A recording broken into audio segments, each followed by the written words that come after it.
A new dawn has come for the smallholder farmer in Namutumba district, eastern Uganda, through the growing of Nerica rice, once unknown among many smallholder farmers. In the last 3 years, Africa 2000 Network, in partnership with Farm Africa and Maendeleo Agriculture Technology Fund, has implemented a 3-year rice growing project in the newly created district of Namutumba, and this has made a significant contribution to the growing of rice in the country. Today, Uganda is rated a leading producer of Nerica rice south of the Sahara in Africa.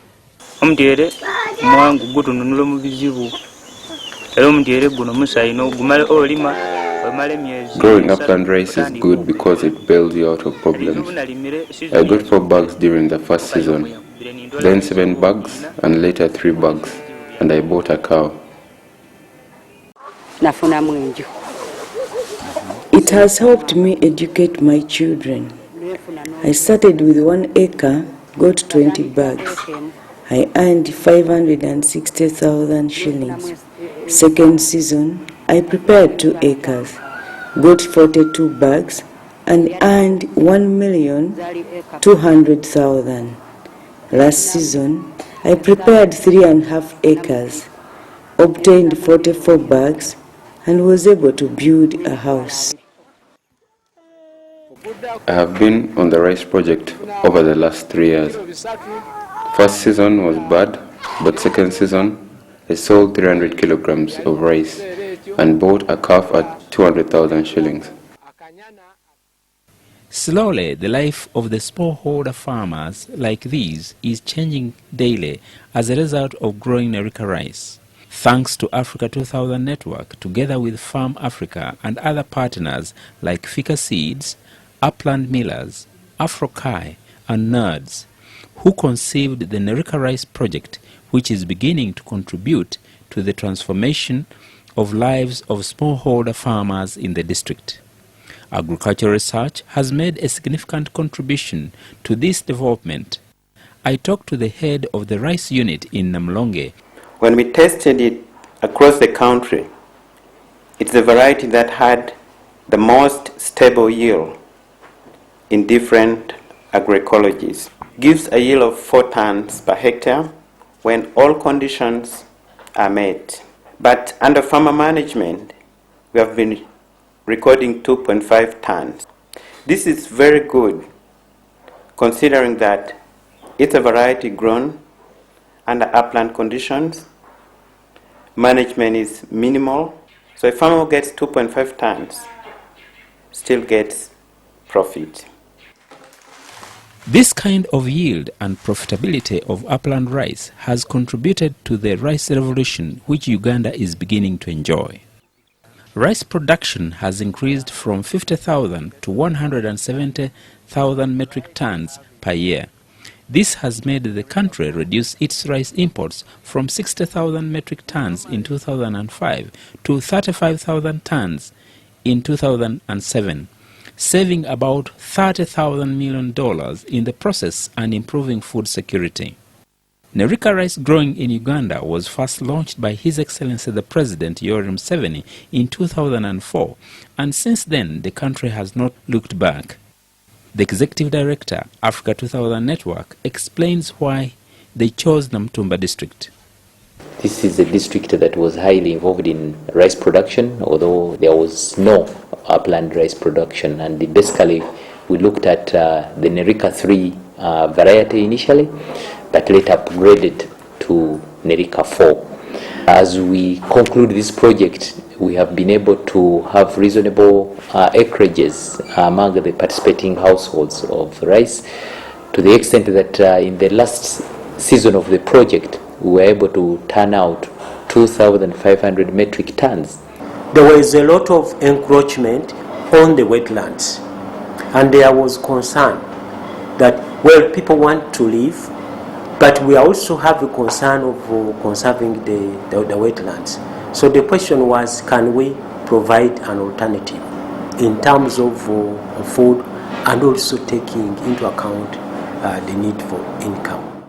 The 3-year upland rice project in Namutumba district, besides contributing to improving farmers' incomes and the food security situation in the district, it has also made significant contributions in the reduction of waterborne diseases like bilharzia, as more and more farmers engage in growing the crop. It has eventually been fast-tracked as a first crop in Namutumba local government. Rice growing is heavily dependent on rainfall in order to give a good yield. Many opinions have rated it as a high input crop, although with high returns and a good price when compared with other agricultural products. Mark Waiswa is both a smallholder farmer and a civil servant in Namutumba.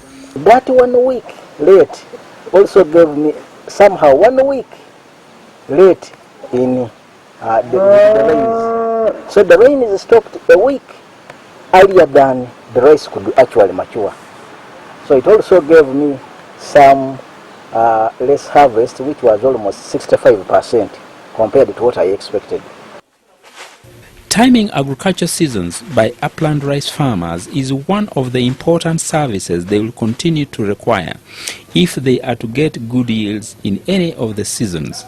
Therefore, in rice farming communities like this one, weather-focusing services will continue to be demanded by the farmers, whereas other alternatives like irrigation seem to be far beyond their reach at the moment. Despite the weather issue, some of the smallholder farmers like Moses at Inahako and others who persisted in growing upland rice, they have exciting stories. I've built a house. I also have 50 chicken in a brooder at the moment. The beauty of upland rice is that it only takes 3 months to mature.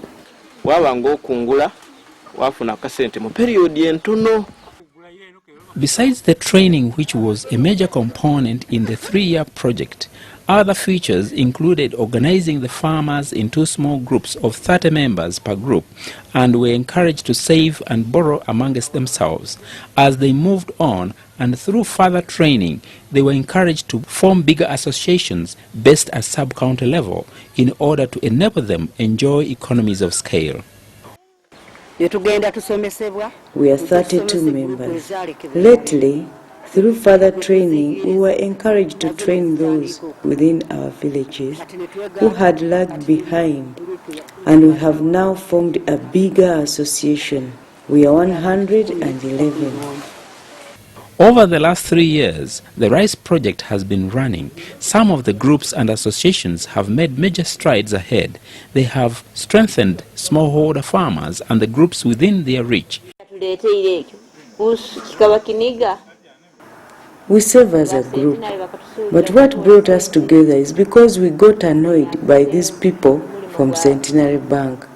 When they came here, they said our group comprised of very old people and we were not viable. So we decided to start saving and also borrowing amongst us. And we are now doing very well. At the end of the year, we share the profits from our business and we are very happy. Farmers have benefited a lot from it. For example, where we are, just because the members are not around, but they set up a saving group, and currently they are up to 9 million they are saving, and they get this money partly from the upland rice that they harvested and very many other enterprises that they involve themselves in.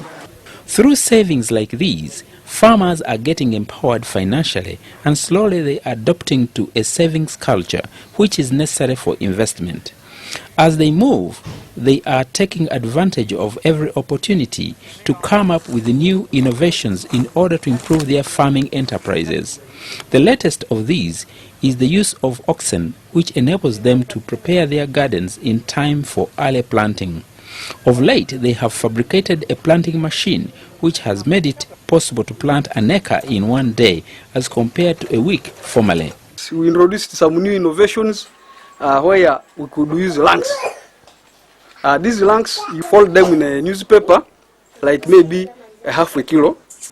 Wrap these lungs in a newspaper, then put in a black cavera, then hang it in the field. You put a small hole such that there is some aeration.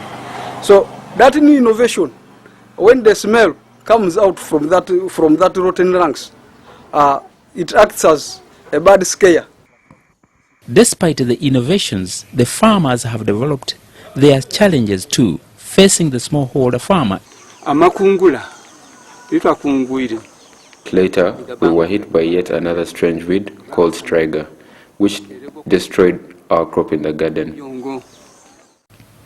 On the other hand, in spite of the challenges facing the upland rice farmer, there is evidence that rice quantities have increased in Namutumba district. As a result, many service providers in form of new enterprises have come up. For instance, local rice millers and rice traders are now well spread out in the whole area. When I started rice milling using diesel-operated machines, there was a lot of rice, but money was scarce then. In 3 days, we would mill 5,000 kilograms of rice, but today in 3 days, we mill about 20,000 kilograms. Although the rice quantities have increased, the price of rice on the open market per kilogram has remained relatively stable. At the time of making this documentary, locally in Namutumba district, a kilo of milled rice was at 1,000 shillings if compared with that of maize, which was at 200 shillings per kilo. In order to realize these developments in the Upland Rice Project, Africa 2000 Network worked in partnership with others. Our farmers, they really lack the spirit of ownership. You find that all the time they want to be spoon-fed. Termites also. These have also tried to reduce the yields of our rice.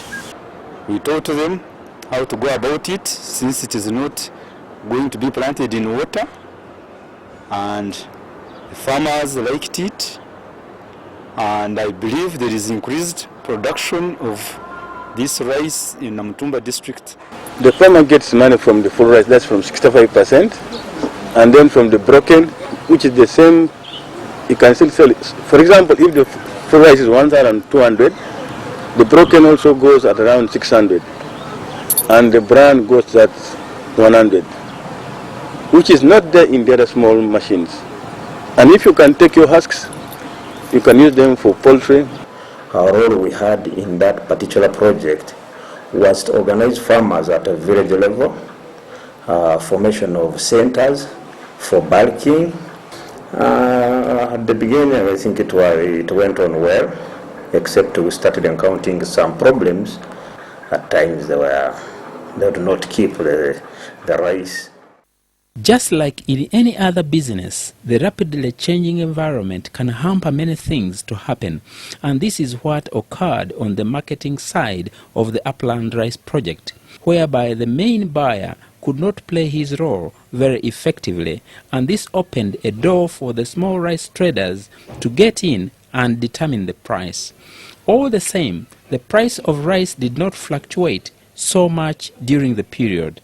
The other challenges was the idea of organizing the farmers to grow seed did not take off as well, and this hindered the smallholder farmer from reaping the high price on the seed sales. We have also learned something very interesting, is that the way how the business sector looks at things is a little bit different from the NGO perspective. The transformation of communities is not like a switch that you program it for this period of time and it goes into that direction. So what happens is that what you think will take maybe 3 years, you realize that somehow it has not taken the exact 3 years, but the project has to end. We have reached out to 3,195 households.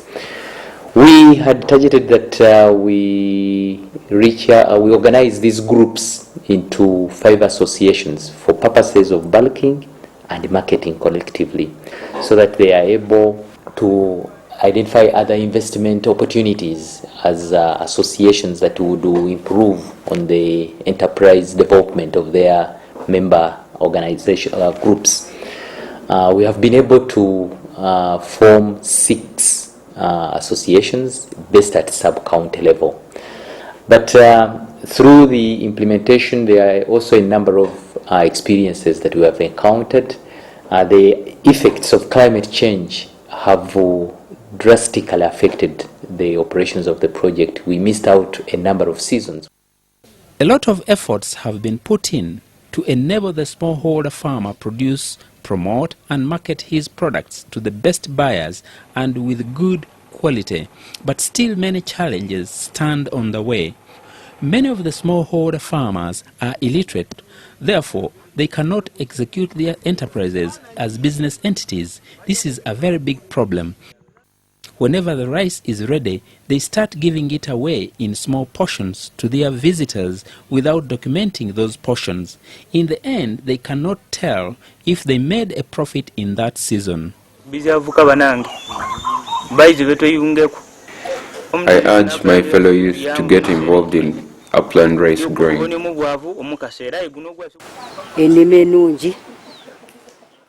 I encourage others to become members of the association so that we can work together.